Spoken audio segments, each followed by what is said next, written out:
This is Caring for Kids on News Talk 760 WJR, presented by the Children's Hospital of Michigan Foundation. And here's your host, President and CEO of the Children's Hospital of Michigan Foundation, Larry Burns. Well, thanks, Mark, and hello, everyone, and welcome to Caring for Kids. This is a special edition. We're at the International Auto Show in fabulous Cobo Hall, and we have a great show of iconic names in the Detroit area. We have Alexander Zonjic, who needs really no introduction. He is a famous musician, performer, so he's going to be our first guest. So that's all you got to say? That's all I got to say now. That's the whole intro? That's what I got to say now. Okay. Pat Wright is CEO and president of Wright Enterprises and the executive director and CEO of the nonprofit organization known as Racing for Kids. And Robbie Buhl, former IndyCar driver, current racing team owner of Racing for Detroit Racing Team, and founder of the nonprofit organization Teen Street Skills. It's all coming up next on Caring for Kids right here on the great voice of the Great Lakes, News Talk 760 WJR.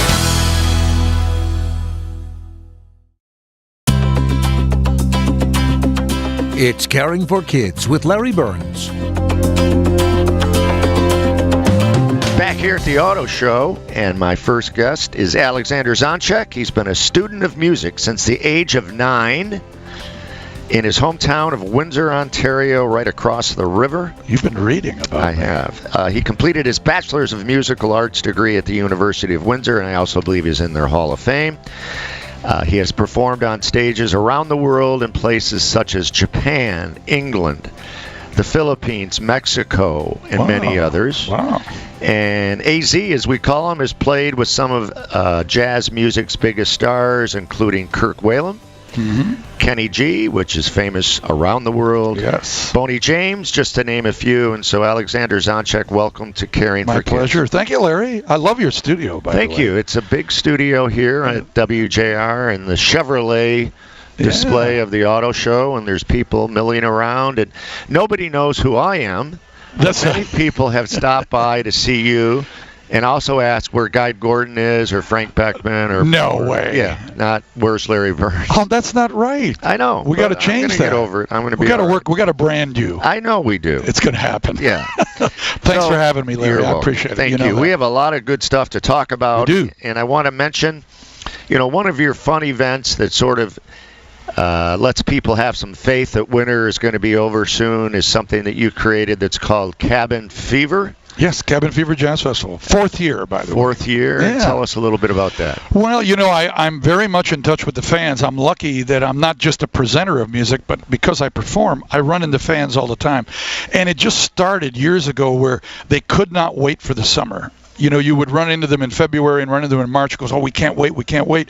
And it just dawned on me one day, if I could find the right venue to create a Cabin Fever Jazz Festival for all of us that have been locked up, can't wait to get outdoors. But the magic with this is it's not a theater. We found a large space that, for lack of a better description, is like an airport hangar, right, where people can bring lawn chairs and pretend they're outside. We have food vendors, and we recreated an outdoor festival indoors. It's 8 hours of world-class music. Yeah, I see that. The doors open at 12. It goes till 9. People come in, they come out. So it's been very, very successful, and I'm proud to have you and your foundation on board this year as a presenting sponsor. As a presenting sponsor, yes. And we really like to affiliate with people such as yourself. And one of the people that you introduced me to, I wasn't aware of her until you told me, was Lindsay Webster. Yes. Who has, since we talked, by the way, her stock, so to speak, continues to go up. Number one artist of the year for 2 years in a row. And I brought her in last year to a couple of my larger festivals, and she just kills it. So Lindsay Webster is going to be at Cabin Fever. Nick Colleone is going to be. He's coming in from Chicago, very flamboyant, incredible guitar player. Yep. Eric Darius, who I know you know from our old days Toledo. At the University he's of Toledo. Not from Toledo, but he played there with us. And he kills it. Marion Meadows, who they love in Detroit. Yes. And then there's a really interesting, unique act at the top there where you see the JLS project. Yes. And that is a young 10-year-old genius piano player from Kalamazoo. The family's from South Africa. And Justin Schultz, who has recently been on Harry Connick's show. He's on Steve Harvey's Little Big Shots. The kid is amazing. All right, that's all at Cabin Fever. All Cabin Fever. March there you 3rd, go. March 2018. $40 all day. $40. Can't beat it. All right, I'll be there with you. So, real quick, I wanted to ask you a question. You know, we're in the heart of the auto show, as I mentioned. Mm-hmm. We're downtown. Your office is downtown. We now are in the Fisher Building. Yeah. Detroit has got some swagger. Has this swagger of Detroit impacted the music scene at all? Yes and no. In my mind, no matter how bad supposedly it got economically, the stature of the music from Detroit never goes down. I mean, it is flat out. And I know I'm a big booster, right, but it's the greatest music city in the world. Flat out. There's not even a question about it. When I have my arguments with my LA friends and my New York friends, it's always the same argument where I go, okay, let's have a little contest. Right. So Anita Baker, Aretha Franklin, Eminem, Kid Rock, Bob Seger. Okay, give me 5 people. Right. But then I put the little caveat in there.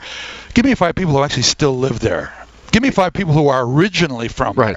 And they can't come up with 5, So even though there's obviously the swagger now of what's happening in Detroit, and I think we're all feeling better. I don't know that it ever went away for us. I mean, it's from a jazz standpoint, from a rock standpoint, from a pop standpoint, from a hip-hop, from classical. This is always and always will be a world-class city. Yeah, absolutely, and we're glad that you're right in the heart of it as well. Yeah, I love being here. Yeah, talking to Alexander Zonjic.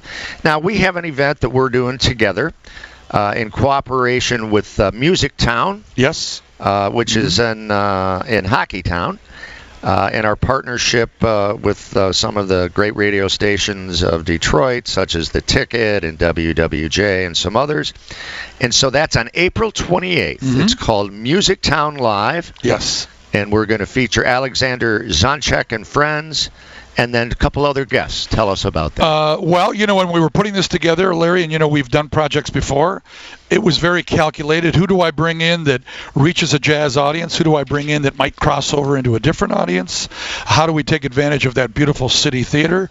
And so Alex Pugnon, who's huge crowds here in Detroit, they've loved him since day one. He's from Switzerland, Montreux, Switzerland. Okay. Brilliant jazz musician. Grammy nominated, coming in from New York. So excited about that. I've worked with Alex before, and it's not very often we can get 2 Alexes on the same show. Exactly. Yeah. And then Javier Colon, who, I sent you some information on him. Did. I've used him on a couple of my national big festivals. He was the first-year winner of The Voice.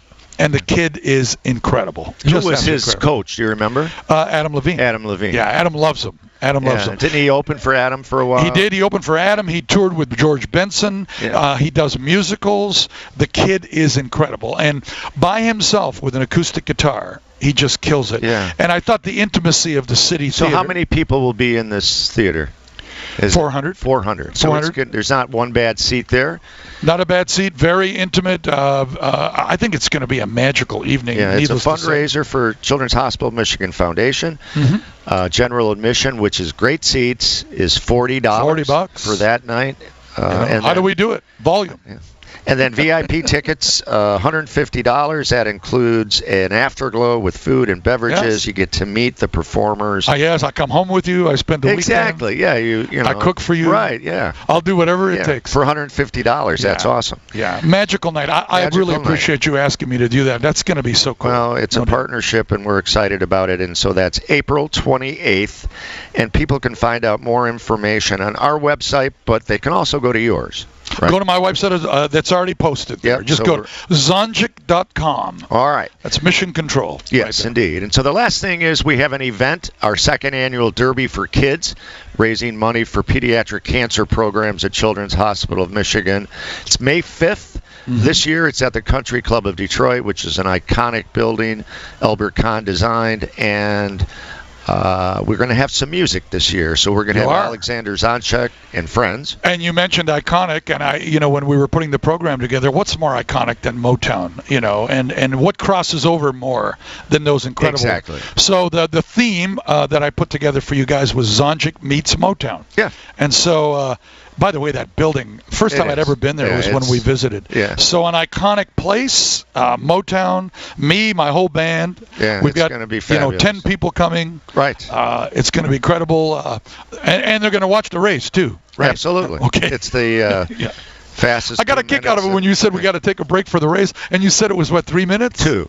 It's only 2. 2 minutes. Yeah, so you can't even go to the bathroom in 2 minutes. All that hoopla for 2 minutes. Well, thank goodness I'll be there, and you'll be there. Absolutely, God willing. That's May 5th at Country Club of Detroit, and you can get more information about that on the Children's Hospital Michigan Foundation website, which is easy to find. Yeah, appreciate it. CHMFoundation.org. CHMFoundation.org. So, Alexander, thank you for all you do for us. My pleasure. For this city, for music, and we appreciate it. Yeah, thank you. Well, I appreciate the partnership. Thanks for being down here. Love everything you're doing here. Love your new home in the Fisher Building. Yes, we love it too. We're real Detroiters, no question about Absolutely. it. Thank you, Larry. Thank you. Alexander Zonjic. Caring for Kids continues here on the great voice of the Great Lakes. News Talk 760 WJR.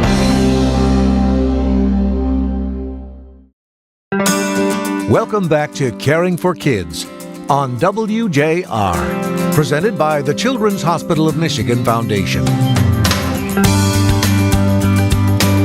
Robbie Buhl is a Detroit native who is known for his exceptional racing ability when he was with the Indy Racing League. He is a former IndyCar driver, current racing team owner of Racing for Detroit Racing Team under the name Buhl Sport, and the founder of the nonprofit organization Teen Street Skills, which teaches teenagers behind-the-wheel techniques to be safe and responsible drivers. Robbie also operates as spokesperson for Racing for Kids, the nonprofit organization created in Detroit, Michigan, and a longtime partner with Children's Hospital of Michigan and our foundation, along with other children's hospitals initiatives around the country. So, Robbie, it's great to see you. Yep, no, it's great to be here. And, as a kid growing up in Detroit, this time of year where it's cold and not a lot going on in Detroit, we lived for this. We lived for the auto show. Absolutely. And it's crazy how big it's been. I was here last week and as well this week, and just the attendance has been phenomenal. Yeah, we were here for the charity preview because our foundation, as you know, is fortunate to be one of the 8 charities, and Friday night was a great special night and produces an awful lot of money for our Children's Hospital Michigan Foundation. So people in Detroit are familiar with your racing career, your great career in the Indy circuit. And so what they're very interested now, and can you tell our listeners about what Robbie Buhl is up to these days? Sure can. And with regards to my background in IndyCar racing, I owned my own team towards the end of my career. But when I sold that team, which was about a handful of years ago, I said, hey, I still want to be in this sport. Racing is what I know. It's what I love.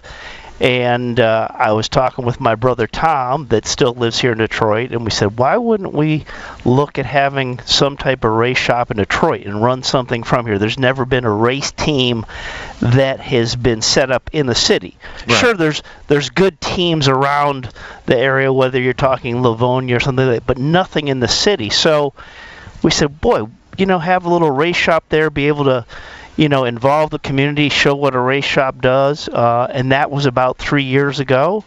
And we formed Buhl Sport. We found a really cool old building, a 100-year-old building over in Corktown on Rosa. I mean, just a fabulous place that shows the history and passion of Detroit. So we'll have our little race team there. And again, we're not just running the car we run there is called Red Bull Global Rallycross Car, which is a great, fun little series. They jump, they bump, they run on dirt, they run on pavement. But that's only one thing that we're doing. We'll have some of my old cars on display there. We'll have some kind of interactive stuff with regards to a driving simulator. And again, it's just a neat showcase. It's as much of a museum working race shop. It's not like a oil change tire place. It's a museum quality type cleanliness in terms of how we operate the shop and the cars and what we're doing there. Yeah. We're talking with Robbie Buhl, and that building, if I'm correct, that has a new owner with the Ford Motor Company. Is going to have some cool things going on there as well, right? incredibly exciting to think what's happened in such a short time frame from when we said, hey, let's start our race team back in Detroit. And again, we're as much a motorsports experiential company as the race team, and you talked about Teen Street Skills a little bit there, which we'll talk a little bit more about that. Yeah. one of the programs that we're running from our operation in Detroit.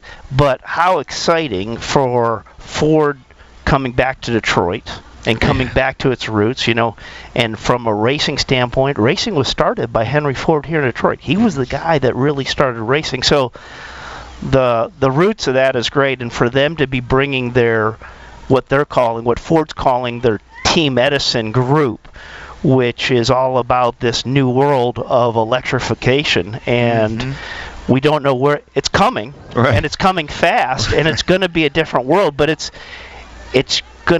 all changing so quickly. It's so exciting, and electrification is going to be part of performance. There's going to be a big performance part of that, and so with our background of motorsports, cars, performance, it really will be a fun place to be the next 20 years. Absolutely. How that looks, who knows? Yeah, but it's going to be going to be a lot of fun. Absolutely, and that Corktown area has got a lot of cool things going on in this.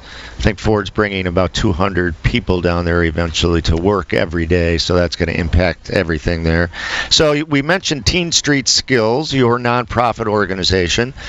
One of the things that our listeners know is that our Children's Hospital Michigan Foundation is expanding into partnerships throughout the city to create opportunities to support programs that help kids stay on a pathway to wellness and safety. And I was talking to Sandy Hudson and told us a little bit about Street Smarts, and so I said, wow, I got to talk to you guys about that. As we get more involved in those partnerships. So tell our listeners a little bit about Teen Street Skills. Well, thank you for asking. And Teen Street Skills is a foundation that we just started last year, and we kind of had our pilot program. But the quick version of it is, when you go to driver's ed, they teach you rules of the road. They don't teach you skills behind the wheel. So we're actually taking kids and getting them behind the wheel and getting them in a skid car, giving them that feeling and that simulation of what you do when you get in a skid. We're doing a braking exercise. We're doing a avoidance exercise where they're really getting behind the wheel and realizing, hey, giving them confidence and skills behind the wheel. When they have one of these moments out on the road, maybe they got the skills to do something. And everything we do with that form of curriculum, Larry, it all ties back to your eyes of where you're looking and where you're going. And that then triggers the next big thing that's an epidemic right now is, the biggest killer of teens today is out on the streets, 16-year-olds, and distracted driving. So everything with our curriculum talks about, again, your eyes. And if you think of where your eyes are for 3 to 5 seconds, looking down at 60 miles an hour, 60 miles or 3 seconds is the length of a football field. A lot can happen in that. Right. And we got to teach kids and empower kids to understand that, so they can make the decisions. We're not going to be with them when they're getting behind the wheel. So we have to change the behavior of how they're thinking. The videos and the crash cars and all that stuff they've shown me as a kid when I was a young driver, and they still do it in driver's ed today. That's not working. So we have to do something to change that, and that's a big thrust to what Teen Street Skills is, and it's based here in Detroit. And we are going to have 10 programs this year, and it's going to focus on southeastern Michigan and different school districts and kids from around southeastern Michigan, Detroit, coming through and getting behind the wheel. So we're very excited. As you should be. We have 5 new focus areas of support for the foundation, and one of those is safety. And so we already support some programs in car seat safety, makes sense, bike helmets, but we haven't thought about teaching youngsters safe driving. And so we look forward to continuing those discussions with you. And so I have to ask you one question that I've always wanted to ask a race car driver. Now, when you go out with your friends, do they make you drive? I prefer to get in the back seat and be driven. All right. On occasions. All right. No, they don't make me drive. All right. So I just always wanted to ask that. So thank you very much. Thank you. We're glad you're back in Detroit. We're glad you're back in Corktown, and the foundation looks forward to working with you. And thank you. We do too. And we're going to talk a little bit about Racing for Kids next. Coming up, we're going to talk to my friend and Robbie's partner in Racing for Kids with Pat Wright. So don't go anywhere.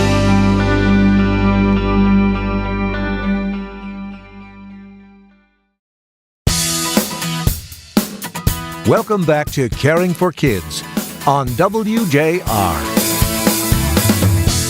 Presented by the Children's Hospital of Michigan Foundation. Once again, here's Larry Burns. Welcome back, everybody. We're at the Detroit Auto Show. It's alive here.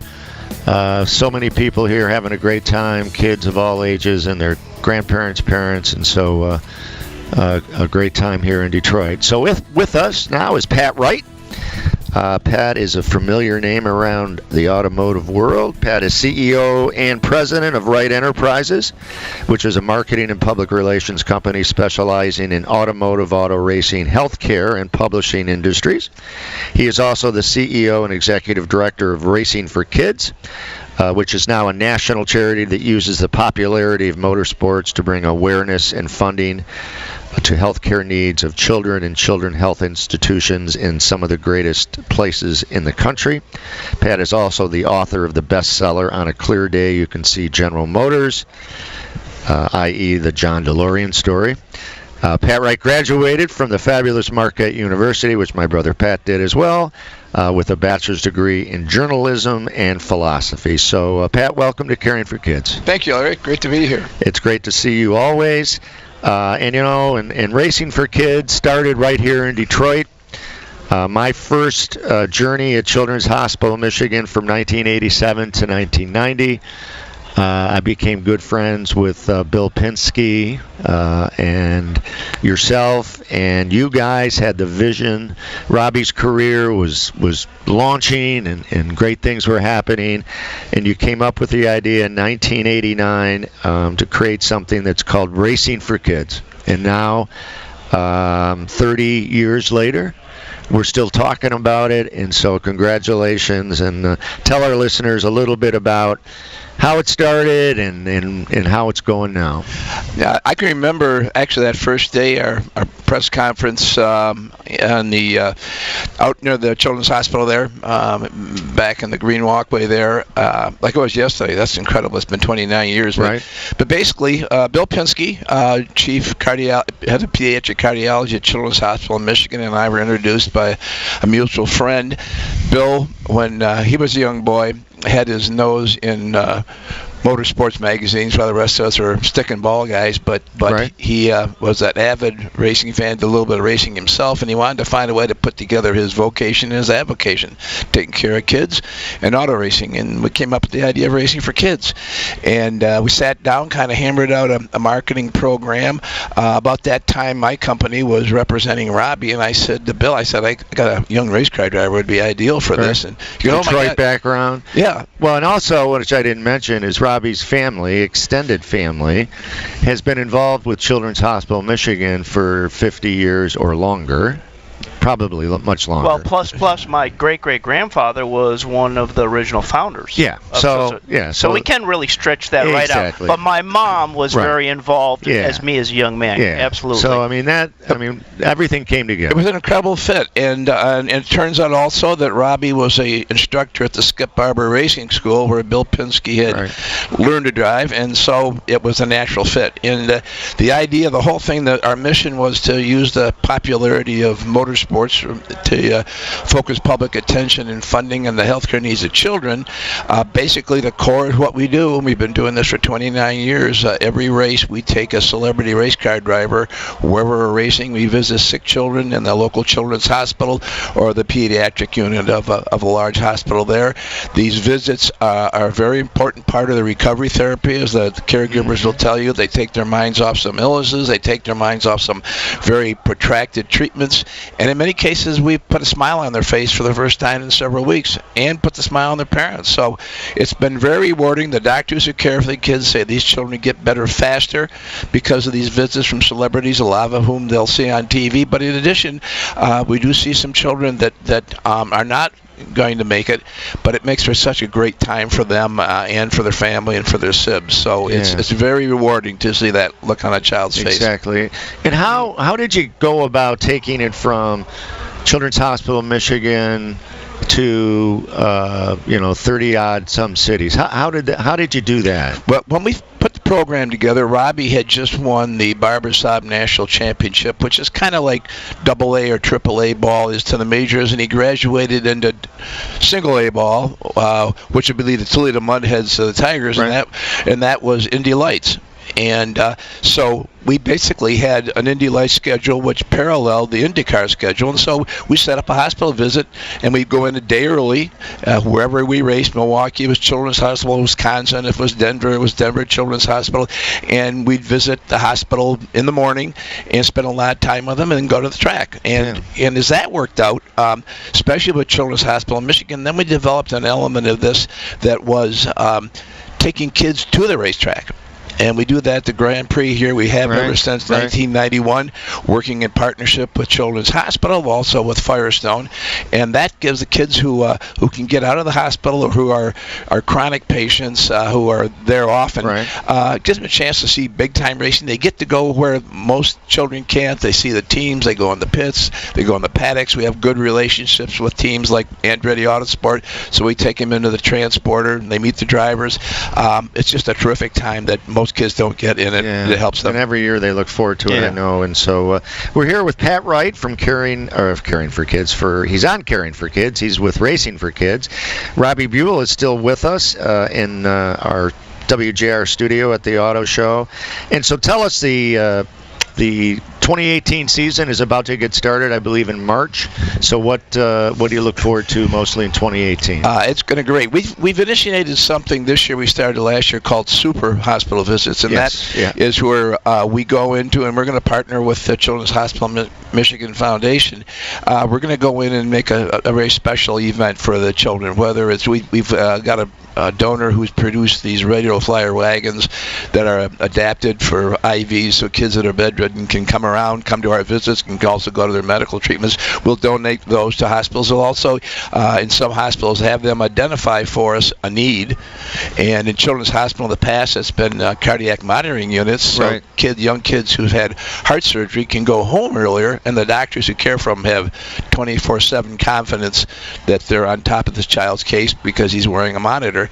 So the super visits will be where we identify a need in the hospital and donate to it, or bring a radio flyer wagon that'll help the kids move around the hospital. Yeah, and you mentioned briefly that you're going to partner with the Children's Hospital Michigan Foundation on this, and we're very excited. I've been in my job now a year, and so I wanted to get reacquainted with you and Racing for Kids. I attended the great event during the summer in Grosse Pointe Farms, which was awesome.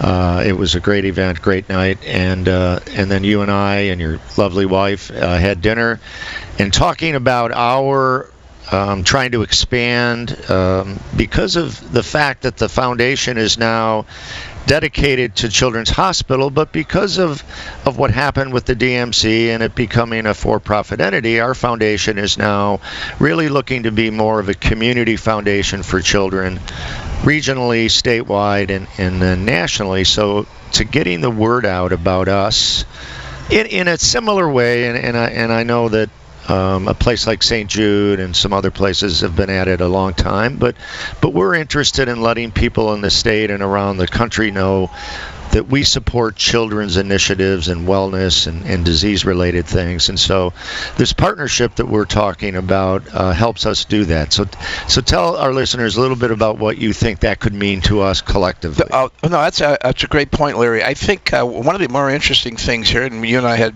several conversations on how you want to expand the knowledge of your brand into regional and even national markets. And no pun intended, but you can use Racing for Kids as your vehicle. to do that because we race all around the country. Right. And we race in Canada.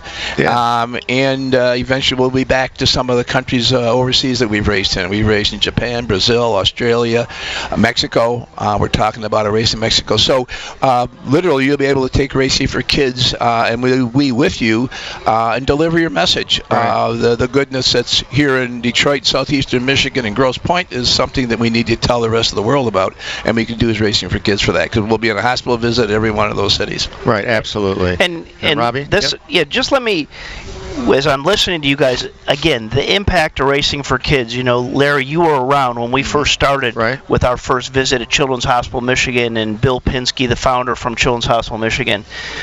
We have made Children's Hospital visits for the last 29 years everywhere IndyCar Series is raced, and then some other series. I think that in terms of the credibility and impact of an ongoing charity and what we've done, and we're not just saying, okay, we're trying to raise money to give back.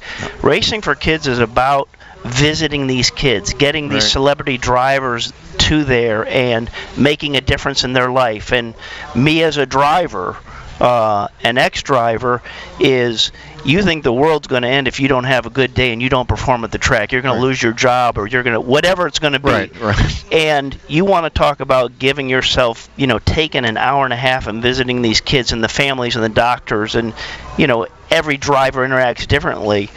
But to realize how lucky we are to do what we do and give you perspective of visiting these kids, and then putting you in a little better place to appreciate the opportunity in the sport that we're in. So again, but the impact of 29 years of Racing for Kids, again, is really incredible as I sit here and think about it, especially. It is incredible. Well, the interesting point is, starting our 29th year, we've seen over 30,000 children in the United States, Canada, Mexico, Australia, Japan, and Brazil. We have made well over 600 hospital visits, a lot of them the repeat visits in that time. But in addition to that, we've raised, this year we'll pass the $6.5 million mark for funding of the local children's hospitals we visited or related child's health care institutions. Say that number again? It's $6.5 million. We'll pass that this year. The goodwill you've done is alone a great thing, but the money part is something else too. So congratulations. It is, and also I should mention that our mission is both preventive as well as remedial medicine. So we go to the Children's Hospital to see the kids who have had an unfortunate experience in life or been dealt a tough deck of cards, but we also work with organizations to prevent them. So at one time we partnered here with PAL in Detroit because PAL keeps kids off of street corners and from stopping a bullet, and God bless them, that's a wonderful thing to do. So anyhow, it's been an amazing, I can't believe amazing journey that's continuing.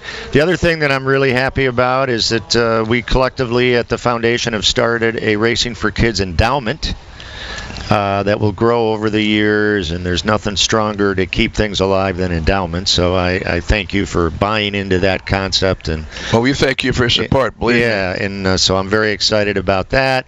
Robbie, I look forward to talking to you more about your nonprofit and getting involved in that and helping you reach out to drivers, young drivers, and all drivers for that matter, to make the road safer. Yeah, we'd love to have you come out to when we are hosting one of the events on site. You got to come and see it firsthand experience. It's the best thing we can do for young drivers. Yeah, and if you were ever to talk to any of my friends, they would suggest that I take that course as well. And so hopefully I'll become a safer driver too. So thank you for all you're doing. Glad you're back in Detroit.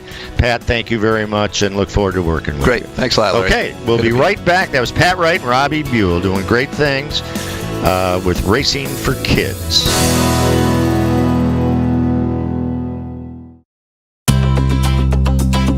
It's Caring for Kids with Larry Burns. Well, thanks for joining us tonight, Caring for Kids. It was a special night here at the Auto Show. This place is alive, and Detroit's alive, and that's a good thing. The Children's Hospital Michigan Foundation is proud to sponsor this show, and each month we talk about things regarding the children of our community, how our foundation is impacting the wellness and future of children, as well as the Children's Hospital of Michigan. Before I let you go, I wanted to mention a couple things. We have some key events coming up that Alexander mentioned on April 28th, which is going to be our Music Town Live.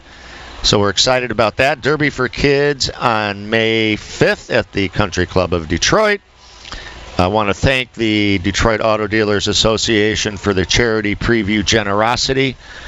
We're fortunate to be one of the 8 charities, and it was a record-setting year for us. So thank you, Ryan LaFontaine, Rod Alberts, and everyone affiliated with that great organization. So thank you very much. And with me right now are 2 of our interns that I'm going to ask them to introduce themselves.